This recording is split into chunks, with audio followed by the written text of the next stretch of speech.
क्यों बात करिए આપણે ગતિની આપણે ક્યાં વાત કરીએ બધું જ કરતા કરતા સુમિરણ થઈ શકે છે બધું જ કરતા કરતા એટલે ઉઠત બેઠત સોવત જાગત નામ કહે નાનક સિદ્ધ ભય તિનકે કામ ઉઠતા બેસતા સોવતા જાગતા બધા જ કાળમાં સ્મરણ થઈ શકે છે હવે એનો પુરાવો આપણા ધર્મશાસ્ત્રોમાં ક્યાં વર્ણવવામાં આવ્યો છે એ સાંભળી લ્યો 8મા અધ્યાયનો 7મો શ્લોક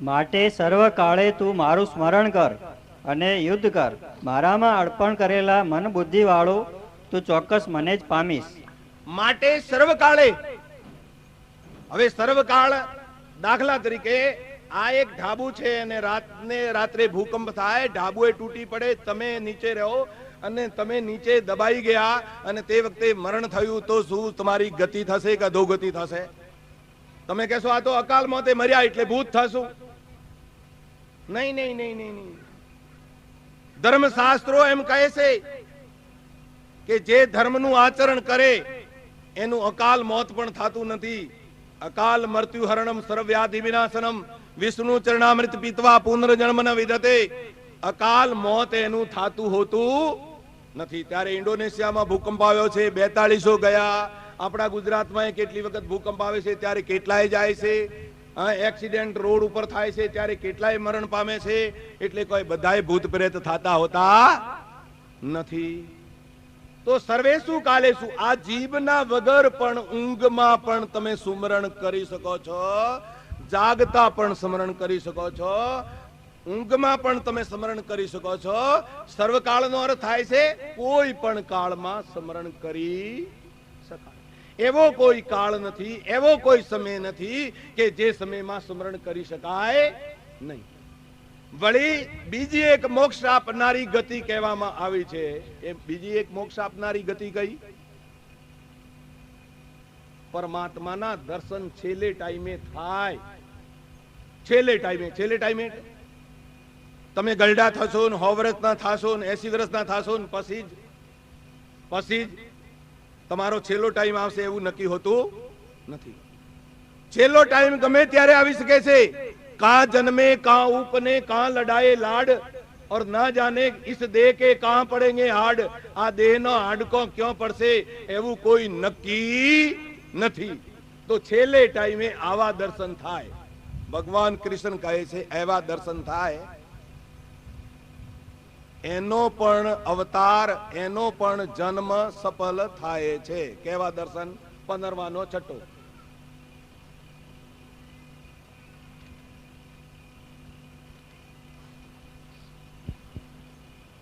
તે પદને સૂર્ય ચંદ્ર કે અગ્નિ પ્રકાશિત કરી શકતા નથી જે પદને પામી મુમુક્ષુઓ પાછા ફરતા નથી તે મારું પરમ ધામ છે ગીતાધ્યાય 15 શ્લોક 6 ભગવાન કહે છે મારું જે સ્વરૂપ છે મારું જે પરમ ધામ છે મારી જે પરમ ગતિ છે તેને આ સૂર્ય કે આ ચંદ્રમા કે આ અગ્નિ ત્રણ પ્રકાશો પ્રકાશિત કરી શકતા નથી અને વળી એ સ્વયં પ્રકાશ છે એને કોઈ પામી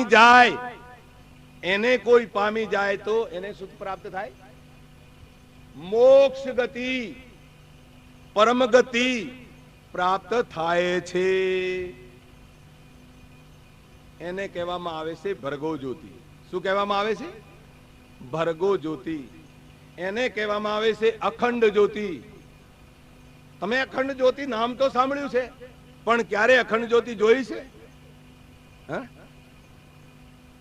તમે કેવો બદ્રીનારાયણ ભગવાનના મંદિરમાં તો અખંડ જ્યોતિ બળે છે પૂજારી 6 મહિના ત્યાં નથી રહેતો તે છતાંય બળે છે પણ એક અને એક દિવસ કદાચ ત્યાં ભૂકંપ આવશે ત્યારે એ મંદિરની જ્યોતિ પણ ખંડિત થઈ જશે ઘેર આપણે ઘણી વખત અખંડ જ્યોતિ હળગાવીએ છીએ, પણ ઘણી વખત નવદાડા નથી ચાલતું, વચ્ચે ને વચ્ચે દીવો ઓળવાઈ જાય. એક એવી અખંડ જ્યોતિ છે કે તમારી ભીતર પણ બળી રહી છે. એને સંત મહાત્માઓ કહે છે દીવડું બળે રે મારું, દીવડું બળે, સંતો ઊંડી રે ગુફામાં મારો દીવડું બળે. એક અખંડ જ્યોતિ તમારી ભીતર બળી રહી છે અને એ અખંડ જ્યોતિનું તમને જ્ઞાન થાય. દાખલા તરીકે નામથી ચૂકી ગયા તો એ ભગવાનના રૂપમાં અંત સમય, ભગવાનના રૂપમાં અંત સમય તમારું મન લાગી જાય તો પણ તમારી પરમ ગતિ, તમારો મોક્ષ થાય છે. તોય પણ તમારી પરમ ગતિ, તમારો મોક્ષ થાય છે. તો કહેવાનો મતલબ, કહેવાનો તાત્પર્ય, આ બીજા વળી કોઈ પુસ્તકો મને કોઈ આપ્યા, હું બધા પુસ્તકો ઉપનિષદો વગેરે વગેરે લાવી શક્યો નહીં. બીજી એટલે કે કામકાજમાં રહેવાને લીધે કે તમારી ભીતર તમે કઈ જોઈ શકો છો કે નથી જોઈ શકતા, તમારી ભીતર તમે કઈ દર્શન કરી શકો કે નથી કરી શકતા, એ વાત કહેવામાં આવે છે. આજના લોકો એવું માને છે કેવલ કર્મકાંડ કરી લો, બહારનું કોક કરી લો એટલે તમારું કલ્યાણ થઈ જશે. એવું નહીં. શાસ્ત્રોમાં લખ્યું છે ऐसा अविगत अलख है, अलख लिखा न जाए, ज्योतिष रूपी राम है सब में रहो समाय. 4 राम बताया. કેટલા રામ बताया? एक राम दशरथ का बेटा, एक राम गटगट में बैठा, एक राम का सकल पसारा, एक राम जग से न्यारा. कौन राम दशरथ का बेटा, कौन राम गटगट में बैठा, कौन राम का सकल पसारा, कौन राम जग से न्यारा. मनुष्य राम दशरथ का बेटा, आत्म राम गटगट में बैठा, ज्योत राम ने किया पसारा और निराकार राम जगत से न्यारा. 4 પ્રકારના રામ બતાયા. એમાંથી તમારે ઢુકડા, તમારે નજદીક કયા રામ? साहेब तेरी साहेबी सबगट रही समाए, जैसे मेदी केरा पात में लाली रही दबाए. मेदीना पत्ताમાં લાલ રંગ છુપાયેલો છે, પણ જ્યાં સુધી લીસોટો નહીં, જ્યાં સુધી વાંટો નહીં, ત્યાં સુધી રંગ પ્રગટ થતો. દૂધમાં માખણ છુપાયેલું છે, પણ જ્યાં સુધી દૂધને મથન નહીં કરો, ત્યાં સુધી દૂધને મથન નહીં કરો, ત્યાં સુધી એમાંથી માખણ પ્રગટ થતું નથી. લાઇટરની અંદર અગ્નિ છુપાયેલો છે, પણ ઘર્ષણ નહીં થાય ત્યાં સુધી એમાંથી પણ પ્રગટ થતો નથી. કાળજાળ ગરમી પડી રહી છે અને એ બધી ગરમીની અંદર અગ્નિ છે, પણ જો બિલોરી કાચ લાવવામાં આવે અને ત્યાં સ્થિર કરી અને કિરણોને ભેગી કરવામાં આવે ત્યાં જ અગ્નિ પ્રગટ થાય છે, બાકી અગ્નિ પ્રગટ થતો નથી. जो तिल माई तेल है, जो चकमक माई आग, और तेरा राम तुझ माई जाग सके तो जाग. બારના રામના દર્શન તો હંમેશા કરો છો, પણ જેવી રીતે તલમાં તેલ છે, એ કાષ્ટમાં, કાષ્ટ એટલે લાકડું, લાકડામાં અગ્નિ છે, એવી રીતે તમારા રામ તમારી જ ભીતર છે. તમારે જાગવું હોય તો જાગી. પણ કાષ્ટ એટલે લાકડું, લાકડાને જ્યાં સુધી ઘસવામાં ના આવે ત્યાં સુધી અગ્નિ પ્રગટ થતો નથી. એવી રીતે રામ તમારી ભીતર છે. એવી કઈ વિધિ કરો કે જે વિધિ કરવાથી તમારી ભીતર રામ પણ પ્રગટ થઈ જાય. બસ એ વિધિ તમને સંત મહાત્માના દરબારમાં બતાવવામાં આવે છે. વિધિને હંમેશા ગુપ્ત રહે કહેવામાં આવી છે. હા, ચાલો, આ એક પુસ્તક છે જેનું નામ છે સરળ યોગ. આ ભાઈ કુંવારવા વાળો હીરો ક્યાંકથી ગોતીને લાવ્યો છે.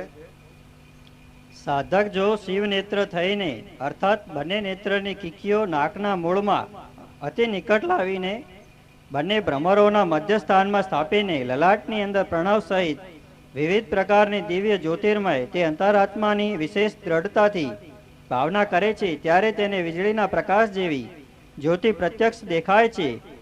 ઉપર લખવા પ્રમાણે બંને ભ્રમરોની મધ્યમાં દ્રષ્ટિ સ્થિર કરવાથી તે એક પ્રકારનો યોગ કહેવાય છે. એ પ્રમાણે ક્રિયા કરવાથી જ્યોતિ દર્શન થાય છે. તેના ફળ સંબંધી લખ્યું છે કે એ પ્રમાણે જેને જ્યોતિ દર્શન થાય છે તેના સર્વ પાપ નષ્ટ થાય છે અને એ સાધના દ્વારા દુરાચારી મનુષ્ય પણ પરમ પદની પ્રાપ્તિ કરી શકે છે.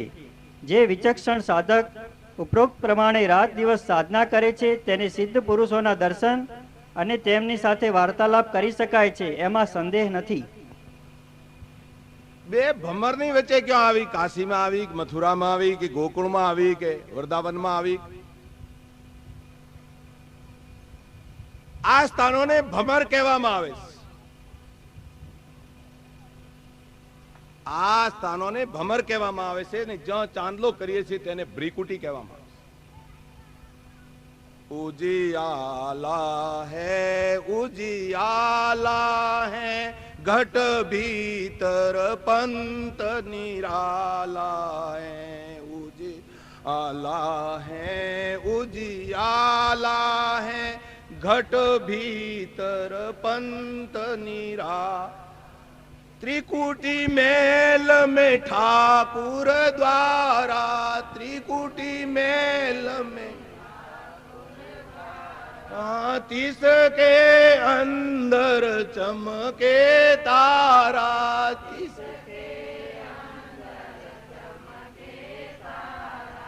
ઠાકુર એટલે ભગવાન. ત્રિકુટી મહેલ એટલે ડાવી, ઈંગળા, જીમણી, પિંગળા આ ત્રણ નાડીઓનો જ્યાં સંગમ થયો છે એને ઠાકુર દ્વારો કહેવામાં આવ્યો છે. અને એ ઠાકુર દ્વારાની અંદર એવી એક અલૌકિક જ્યોતિ છે. કેવી જ્યોતિ? सूर्य चंद्रमा प्रकाशित नहीं, नैनम मंडल तारा, उदय न अस्त दिवस नहीं रजनी, और बिना ज्योति उजियारा. बिना ज्योति उजियारा, वगर ज्योति. रामायण કહે છે परम प्रकाश रूप दिन राती, और कछु न चाहिए घृत दिया बाती. તમારી ભીતર જો અજવાળું કરવા ચાહતા હો તો એના માટે ઘી, દીવા, બત્તીની કોઈ જરૂરત રહેતી નથી. એવી જ્યોતિને આપણી ગીતાજીમાં પરમ પ્રકાશ કહેવામાં આવ્યું. ક્યાં શું કહેવામાં આવ્યું? પરમ પ્રકાશ. વેદોમાં ભર્ગો જ્યોતિ કહેવામાં આવ્યું. રામાયણમાં પરમ પ્રકાશ કહેવામાં આવ્યો. કુરાન શરીફમાં નૂરે ઇલાહી કહેવામાં આવી. કુરાન શરીફમાં નૂરે ઇલાહી કહેવામાં આવી. ગુરુ ગ્રંથ સાહેબમાં ચાંદનું કહેવામાં આવ્યું. ચાંદનું એટલે જ્યોતિ, પ્રકાશ. અને બાઇબલમાં એને ડિવાઇન લાઇટ કહેવામાં આવે છે. Sunlight, moonlight, firelight and divine light. Divine light is God, God is divine light. Sun એટલે સૂર્ય, મૂન એટલે ચંદ્રમા, ફાયર એટલે અગ્નિ, અને ડિવાઇન લાઇટ એટલે શું? એક એવી લાઇટ છે કે જે લાઇટ આ આંખોથી જોઈ શકાતી નથી. અને એવી લાઇટ, એવો પ્રકાશ તમારી ભીતર છે. અને મનુષ્ય અવતાર જ્યારે ધારણ કરો, ચાહે તમે હિન્દુ હો, ચાહે તમે મુસલમાન હો, ચાહે તમે ઈસાઈ હો, ચાહે તમે દુરાચારી હો, ચાહે તમે ભ્રષ્ટાચારી હો, ચાહે તમે વાલ્યો લૂંટારો હો, કે ચાહે તમે કોઈ ઊંચા ઘરમાં જન્મેલા હો, કે ચાહે તમે નીચા ઘરમાં જન્મેલા હો, બધા તે જ્યોતિના દર્શન કરી શકે છે અને પાપોથી મુક્ત થઈ શકે છે. આ પુસ્તક મેં પહેલી વાર જોયું છે. આ તો આ પેલો હીરો ક્યોકથી ગોતી લાયો છે. મેં પહેલી વાર આ પુસ્તકને જોયું છે. હા, ચાલો આગળ. સર્વ ભૂતોનો જય કરીને અર્થાત વૈરાગ્યની સાધનાથી સર્વ પ્રકારની કામનાથી શૂન્ય, આશા શૂન્ય અને જનસંગ રહિત થઈને પદ્માસનથી બેસી નાસાગ્રે નાકના અગ્ર ભાગ ઉપર દ્રષ્ટિ સ્થાપન કરવી. એ પ્રમાણે નિત્ય અભ્યાસ કરવો. એ અભ્યાસ પરિપક્વ થતા ક્રમે ક્રમે મનોનાશ થાય છે. પછી ખેચરાવ અર્થાત આકાશ માર્ગે ગમનાગમન કરવાનું સામર્થ્ય ઉત્પન્ન થાય છે. એ પ્રમાણે નાસાગરે દર્શન કરતા કરતા સાધક વિશુદ્ધ અચલ જેવી દિવ્ય જ્યોતિનું દર્શન કરી શકે છે. નિત્યના અભ્યાસથી એ જ્યોતિ પણ ચિરકાલ પર્યંત સ્થાયી થઈ જાય છે. દેખો, એક તો પદ્માસન કે સિદ્ધાસન, અને ભૂતો ઉપર વિજય પામે. બધા ભૂતો ઉપર વિજય પામે એટલે બહારના ભૂતો જે મરી ગયેલા માણસો ને ભૂત થયા ને એની વાત નથી. અહીંયા તમારી પાસે પણ 5 ભૂતો છે. 5 ભૂતો કયા? જળ, અગ્નિ, વાયુ, પૃથ્વી અને આકાશ. આ 5 ભૂતો, અને આ 5 ભૂતો તમે નથી. સારી રીતે વાત સમજી લેજો. જળ એટલે આ લોહીનો ભાગ જળ, અગ્નિ એટલે ગરમાશ, જળ, અગ્નિ, વાયુ, વાયુ, પૃથ્વી આ હાડકો, અને આકાશ એટલે અંદર બધાને પોલાપણું છે, અહીંયા પોલાપણું છે, મૂઢામાં પોલાપણું છે, અહીંયા પોલાપણું છે. આ પાંચેય ભૂત, આ પાંચ ભૂતમાંથી તમે એક પણ ભૂત નથી. બોલો છો તો તમે શરીર નથી, એ વાત નક્કી કરી લો. ભગવાન રામચંદ્રજી તારાને જ્યારે જ્ઞાન સમજાવે, તારાને બાલીની પત્ની તારાને જ્યારે સમજાવે ત્યારે કહેશે સીતી પાવક જલ ગગન શરીરા પંચ રચિતી એ અતિ અધમ શરીરા. આ જલ અગ્નિ વાયુ પૃથ્વી આકાશનું રચેલું શરીર અધમ છે, અપવિત્ર છે, અધમ છે, અપવિત્ર છે.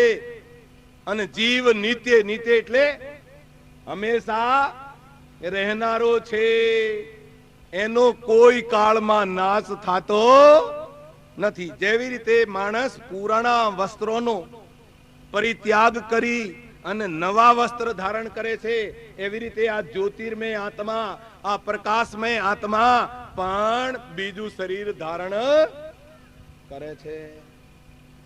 ક્યારે કરે? આશા ત્યો વાસા, સુરતા ત્યો મકાન. હવે આપણા ગરુડ પુરાણે તો ઘણો ભય બતાયો. કેવો ભય બતાયો? ગરુડ પુરાણે પેલી નદી છે ને તમે નરકમાં જાશો ને ત્યાં જાશો ને ત્યાં જાશો ને ત્યાં જાશો ને એવું છે. ભય છે. અંત સમય તમારી સુરતા, જો પુત્ર કો સુમરત મરે તો ભૂંડિયોની બળબળ તરે, જો ધન કો સુમરત મરે વો સર્પિયોની બળબળ તરે. જો ધનની યાદ રહી જાય તો ગોગા થઈને પાછા કુંવારવામાં જ, અને પુત્રની યાદ રહી જાય તો ભૂંડડામાં. અને જો જળકો સુમરત મરે વો મીન યોની બળબળ તરે, જળકો સુમરત મરે વો મીન યોની બળબળ તરે. એક ડોહો અંતે જવાનો હતો, જાતા ટાઈમે પોતાની પત્નીને લાગ્યું કે હવે ડોહો જઈ રહ્યો છે, એટલે બધા છોકરાને બોલાયા. બધા છોકરાને બોલાયા એટલે ડોહો કેવા લાગ્યો, એટલે કે બાબા છે શું કહો, ભૂલ્યા કે કેમ? કે નોલાયકો તમે દુકાન ઉપરથી બધા અહીંયા આવે તો દુકાન ઉપર કોણ બેઠું છે? અને ડોહો તો જતો રહ્યો. બોલો બોલો ક્યાં વાસ થયો છે? અંત મતાસો એક મોહ કે કારણે ભરત ધરી દો દે, तिनकी કોણ ગતિ जिनको बहुत बहुत સને. ક્યાંય જવાનું નથી ને ક્યાંય આવવાનું નથી. જ્યાં જ્યાં તમારી છેલ્લા ટાઈમે આશા લાગશે ત્યાં ત્યાં તમે બધા જ જાશો. એટલે હું તમને કહી રહ્યો છું, બધા में खुदा का नूर है, वही हाजर हजूर है, लेकिन जो मुर्शिदे पूर है उसी ने देखा नूर है. नूर નો મતલબ થાય ચાંદનું. તમે કહેશો આ મુસલમાનોની વાત ક્યાં દિલાયા, બધામાં ખુદાના નૂર. હવે મુસલમાનોની વાત નથી, આ તો બધાની વાત છે. બધા में खुदा का, सब में खुदा का नूर है, वही हाजर हजूर है, लेकिन તે નૂર ક્યાં દેખાય? આમાં લખ્યું નાસાગ્રે. ક્યાં દેખાય? નાસાગ્રે. તમે કહો નાસનો નાસિકાનો આ અગ્રભાગ. હમણાં કોઈ મોટા મોટા વિદ્વાનને લાવો, બીએ વાળાને લાવો, પ્રોફેસરને લાવો, ડોક્ટરને લાવો, ઇજનેર લાવો, નાસાગ્રે કયો કે આ રહ્યું. હવે અહીંયા દર્શન થતા હોય તો કોકનું કપાઈ ગયું હોય તો ગીતાજીમાં પણ લખ્યું છે કે નાસાગ્રે દર્શન થાય. છઠ્ઠા અધ્યાયમાં વાંચી લેજો. ક્યાં દર્શન કરવાનું લખ્યું? નાસાગ્રે. નાસિકાના અગ્રભાગે દર્શન થાય. કેટલાક મહાત્માઓ પણ એવું શીખવાડે, તમે તમારે એમ છે ને અડધા મીચેલા ડોળા રાખવાના, આંખો અડધા મીચેલી રાખવાની ને અહીંયાથી જોયા કરવાના, અહીંથી જોઈ કરવાનું. પછી એ મહાત્માને જયારે હું કહું અહીંથી જોઈ કરવાનું, પણ ગીતાજીમાં ભગવાને આ ભૂલ કરી છે કે શું કર્યું છે? હવે આ લીટું ખેંચો એનો અગ્રભાગ કયો, આ લીટું ખેંચો એનો અગ્રભાગ કયો? તો પેલા તરત કે અગ્રભાગ એટલે જે બાજુથી તમે ખેંચ્યું લીટું એ બાજુનો અગ્રભાગ. હવે આ નાક આ બાજુથી બન્યું છે કે આ બાજુથી બન્યું છે? બસ તરત જ પહેલા ગરબડ ગોટાળો થઈ. એક ધરણી સાહેબ સંત થઈ ગયા, એમને કહ્યું છે ધરણી ધ્યાનતા ધરો, ત્રિકુટી મજાર ધર કે બાર અધર હે સન્મુખ સિરજનહાર. એટલે નાસિકાનો અગ્રભાગ આ નથી, નાસિકાનો અગ્રભાગ આ છે. दरिया त्रिकुटी हदलक कोई पहुंचे संत सयान, आगे अनहद ब्रह्म है निराधार निर्वाण. આ કાયાની ભીતર અહીંયા આજે ત્રિકુટી છે, ત્યાં કોક વિરલો પહોંચે છે, આગળ બ્રહ્મ તો ખરો, પરમાત્મા તો ખરો, આજ કાયાની ભીતર પરમાત્મા તો ખરો, પણ અનહદ એટલે જેની કોઈ હદ, જેને શરૂઆત દેખાતી હોય ને જેનો અંત દેખાતો હોય એવા પરમાત્મા નથી. તમે જ બિંદુમાં સિંધુ બની શકો છો. પણ એક વાત તમે વારે વારે સંસારમાં પૂછી લો કે ઈંડું પહેલા બન્યું કે મુર્ગી પહેલા બની, બીજ પહેલા બન્યું કે ઝાડ પહેલા બન્યું, બાપો પહેલા બન્યો કે બેટો પહેલા બન્યો? એવો કેટલાય લોકો એવા સવાલો પૂછતા હોય છે. નર પહેલા બની કે નારી પહેલા બની? તો એક વાતમાં હું શોર્ટમાં જવાબ આપું છું.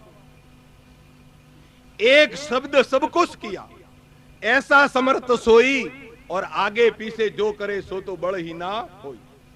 આપણે કડીઓ લગાવીએ ને ત્યારે ત્યાંથી પહેલી વસ્તુ પહેલી બનાવે, પછી આ બાજુ બનાવતો બનાવતો આવે, પહેલી બાજુ બનાવતો બનાવતો આવે.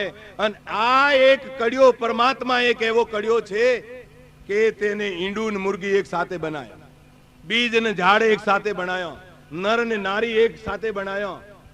એક વખત અજમેરની અંદર હું સત્સંગ કરી રહ્યો હતો તો કેટલાક પાદરીઓ આવ્યા અને કહેવા લાગ્યા, મહાત્માજી તમારી સાથે અમારે બાઇબલની ચર્ચા કરવી છે. મેં કીધું કરો. તો બાઇબલની ચર્ચા કરવા લાગ્યા તો ખૂબ ચર્ચા કરી. પછી એમાં મેં કીધું હવે તમે તો મારી જોડે ચર્ચા કરી લીધી, હું એક વાત પૂછું તમને કે પૂછો. મેં કીધું તમારા બાઇબલમાં લખ્યું છે કે ભગવાને આ પૃથ્વી બનાવી તે પછી 3 દિવસ પછી સૂર્યને બનાવ્યો. તો કે હા. મેં કીધું ભાઈ 3 દિવસની ગણતરી કેવી રીતે થઈ? સૂર્ય જ નહોતો તો 3 દિવસની ગણતરી કેવી રીતે થઈ? પાદરીઓ તો માથું કૂટી અને ગણિત બતાવીને હેરાન થઈ ગયા, પણ આ વાતને સમજાવી શક્યા. એટલે પહેલા પૃથ્વી બની કે આકાશ બની કે સૂર્ય બન્યો કે ચંદ્ર બન્યો કે એવા કશુંય ડફોળામાં પડવાની જરૂર નથી. પહેલા નર બની કે પહેલા નારી બની એવા કશુંય ડફોળામાં પડવાની જરૂર નહીં. એક પરમાત્માને તમારી ભીતર જે જ્યોતિષ રૂપી પરમાત્મા છે તેને તમારી ભીતર દેખી લો, જોઈ લો. અહીંયા દેખવાની વાત કરું છું. जब तक ना देखो अपनी नैनी और तब तक ना मानो गुरु की पैनी. ज्यों સુધી આપણા અંદરના નૈણથી ના જોઈ લો ત્યાં સુધી કોઈની વાત માનશો નહીં. હા, ચાલો આગળ. જે સાધકો સર્વદા એ અતિ ગુપ્ત આજ્ઞા પદ્મનું ધ્યાન કરે છે તેના પૂર્વ જન્મના સર્વ કર્મો નિર્વિઘ્ને બળી ભસ્મ થાય છે. એક મિનિટ, શું પહેલો કયો શબ્દ? જે સાધકો સર્વદા એ અતિ ગુપ્ત. સર્વદાનો અર્થ થાય છે હંમેશા. સર્વદાનો અર્થ જે તે ના કરતા, સર્વદાનો અર્થ થાય છે હંમેશા. હા, એ અતિ ગુપ્ત. અતિ ગુપ્ત, ગુપ્ત જ નહીં પણ અતિ ગુપ્ત. અતિ ગુપ્ત આજ્ઞા પદ્મનું ધ્યાન કરે છે. પદ્મનો અર્થ થાય છે કમળ. પદ્મનો અર્થ થાય છે કમળ, ફૂલ. અને આજ્ઞા, જો ચાંદલો કરો છો તે જગ્યાને આજ્ઞા ચક્ર કહેવામાં આવે છે, બ્રિકુટી કહેવામાં આવે છે, ત્રિકુટી કહેવામાં આવે છે, શિવલોચન કહેવામાં આવે છે, ત્રીજું નેત્ર કહેવામાં આવે છે. એટલે જ તો આપણા ગુજરાતીમાં કહેવાય છે, સાંભળ્યાની સાથે રે સુરતાઓ લહેરો લેશે, ત્રિવેણીના ઘાટે રે અનુભવની તો વાતો કહેશે. આ અનુભવની વાતો કેવી થાય? વાત એક બીજી સાંભળી લેજો. મંદિર તારું વિશ્વ રૂપાળું સુંદર સર્જન હારા રે, નહીં પૂજારી નહીં કોઈ દેવા, નહીં મંદિરને તાળા રે, પળ પળ તારા દર્શન થાય દેખે દેખન હારા. આપણા માસ્તરો નિશાળમાં ભણાવે છે. આ પહેલા પ્રાર્થના આવતી, અત્યારે આવે કે નહીં આવે મને ખ્યાલ નથી, પણ ગુજરાતી તો હું ભણ્યો નથી, હું તો હિન્દી ભણેલો છું. તો આ કવિતા આવતી, માસ્તરોને હું પૂછતો તો કે આ પળ પળ દર્શન થાય ને, આ પળ પળ દર્શન થાય ને, આ બધું દેખાઈ રહ્યું છે ને. હવે આ પળ પળ દર્શન નહીં તો કે મહાત્માજી આમાં તો લખ્યું દેખે દેખન હારા. કોક જ દેખે, બધાને દેખાતું નથી. તો અતિ ગુપ્ત આજ્ઞા પદ્મમાં જેને દર્શન થાય છે તેના પાછળના જન્મના પાપો કરેલા હોય એ પણ બળીને ભસ્મ. તમને આ અવતાર મળ્યો, તમને આ અવતાર મળ્યો. કબહુ કરી કરુણા નર દેહી 84 માં ભટકતા ત્યારે કરુણા કરીને 84 માંથી મુક્ત કરીને પરમાત્માએ આ જન્મ આપ્યો. અને તમે બિલાડીબાઈના અવતારમાં હતા તો શું શુભ કર્યું હશે? તમે નાગબાપજી હતા તો શું શુભ કર્યું હશે? દેડકા, ઉંદડા. વાઘ બાપજી હતા તો તમે શું કર્યું હશે? તો દેખો, જાણીએ કે અજાણીએ કરેલું પાપ કોઈ વ્યક્તિને નડ્યા વગર રહેતું. मुर्गी मुल्ला से कहे क्यों काटते हो मोई और अल्लाह लेखा मांगसी संकट पड़सी तो कहां पर दया कीजिए, कहां पर निर्दयी होय और साईं के सब जीव है कीड़ी कुंजर दोय.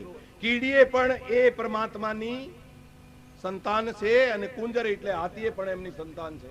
એટલે તમે એમ વિચારો કે કીડીને મારીએ એટલે પાપ નહીં થાય અને હાથીને મારીએ એટલે પાપ થાય, એવું કશું નથી. બંનેને મારવાનું પાપ તો એક જ હરખું થાય છે. તો ગયા જન્મમાં જે પાપો તમે કરેલા હોય એ પાપો તમે આ જન્મમાં નષ્ટ કરી શકો છો. પણ નષ્ટ કેવી રીતે થાય? પૂર્વ જન્મમાં કરેલા પાપો. યોગીઓ જે સમયે એ ચક્રમાં સ્થિતિ પ્રાપ્ત કરીને નિરંતર ધ્યાન યોગનો અભ્યાસ કરે છે તે સમયે તેના સંબંધી દ્રષ્ટાંત વિષયક વાક્ય નિરર્થક થાય છે. અર્થાત તે સમયે યોગીને અદ્વિતીય ભાવ ઉત્પન્ન થવાથી દ્રષ્ટાંત બતાવવા માટે દ્વિતીય વસ્તુનું અસ્તિત્વ રહેતું નથી. યક્ષ, રાક્ષસ, ગંધર્વ, કિન્નર અને અપ્સરા એ સર્વ એવા યોગીને વશ થઈને તેની સેવા કરે છે. યોગીઓની અપ્સરાઓ, ગંધર્વ, કિન્નર, આ ગંધર્વ કિન્નર દેવતાઓ પણ યોગીની સેવા કરવા લાગે તો પછી જે ભૂત પ્રેતની તમે વાત કરો તો એ બાપડો કેમ સેવા ના કરે? હા, એવો વ્યક્તિ જે યોગ કરે, યોગી કોને કહેવાય? તમે એવું ના માનતા કે જેને લગ્ન નહીં કર્યા હોય એનું નામ યોગી. તો બળદ ક્યારેય લગ્ન કરતો નથી. હા, બળદ ક્યારે લગ્ન નથી કરતો તો બળદને યોગી કહેવાનો? અને વળી કેટલોક બળદ તો બિચારા સ્વતંત્રતા શું હોય, આ ખેડૂતો બધા બેઠા ઘણા જણા જોણે વર્ષ કે 1.5 વર્ષનો થાય ત્યારે પેલાને બિચારાને કેચી લગાવી દે. કેચી લગાવે શી ખબર તમારે અહીંયા શું કહેવાય મને કોઈ ખબર નથી, આ ખેડૂતોને વધારે ખબર હે ને. તો એ આમ જોવા જાવ તો એ યોગી છે. તો એ યોગી નહીં, યોગ કરે તે યોગી. તમે સંસારના બધા કાર્યોમાં રહેવા છતાં પણ તમે યોગી થઈ શકો છો. નારીઓ યોગીની થઈ શકે છે અને અનુભૂતિ કરી અને મોક્ષ પદ, સદગતિ, પરમગતિ મેળવી શકે છે. એટલે કહેવાનો મતલબ યોગ કરે તે યોગી. તો યોગ કોનું નામ? આપણા મનને તે પરમ જ્યોતિમાં, તે નૂરે ઇલાહીમાં, તે ભર્ગો જ્યોતિમાં, તે પરમ પ્રકાશમાં, તે ડિવાઇન લાઇટમાં જોડવું, તેનું નામ છે યોગ. બે વસ્તુનું મિલન. भगवान बड़ी जगह है, सब जगह मौजूद है लेकिन नजर आता नहीं और बिना योग साधना के उसे कोई पाता वगर योग साधना एना कोई दर्शन કરી શકતો નથી. હા ચાલો.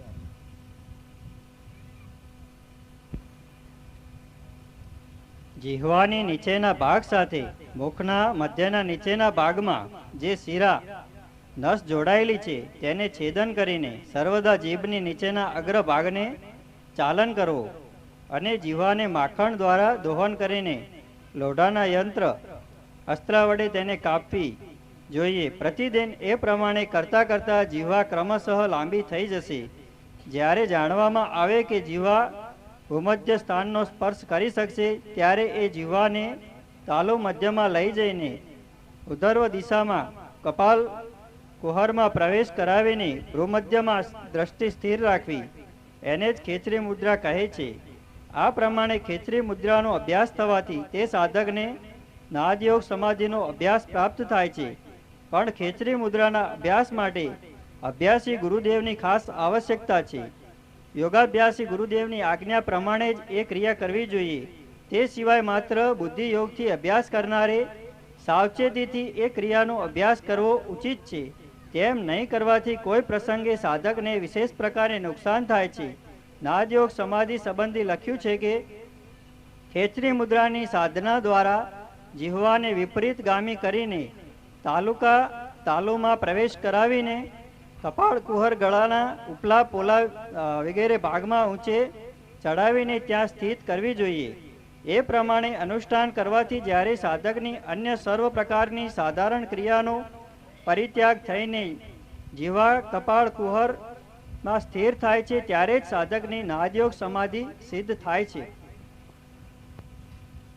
હૃદયમાં જ્યોત પાસીને છુપાયે લો ખજાનો છે. દાસ સતાર. હૃદયમાં જ્યોત પાસીને છુપાયે લો ખજાનો છે. ઓલે લે સદગુરુથી ઉપદેશ એનો ભેદ છાનો છે. છાનો એટલે ગુપ્ત છે. જે વાત તમે સાંભળી એ વાત ની ચર્ચા કરવાનો મને પણ અધિકાર શાસ્ત્રોએ આપ્યો નથી, એટલે હું એ ગોળ ગોળ જ ફેરવીશ. એ વાત સમજી લેજો, મને પૂરી રીતે અધિકાર નથી મળેલો, એટલે શાસ્ત્રોએ કહ્યું ગોપનીય રાખવી જોઈએ. અને ભાઈ હીરાની કોઈ થેલી ભરીને જાય અને કાકડી કેરી કોંદા, કોંદા એટલે ડુંગળી નું પીટું હોય ત્યાં હીરાની થેલી હીરાનું સુટકેસ ખોલે કોઈ, તો પછી ત્યાં કોઈ ગ્રાહક મળે ખરો? हीरा तान खोलिए जहां कुजड़ों की हाट,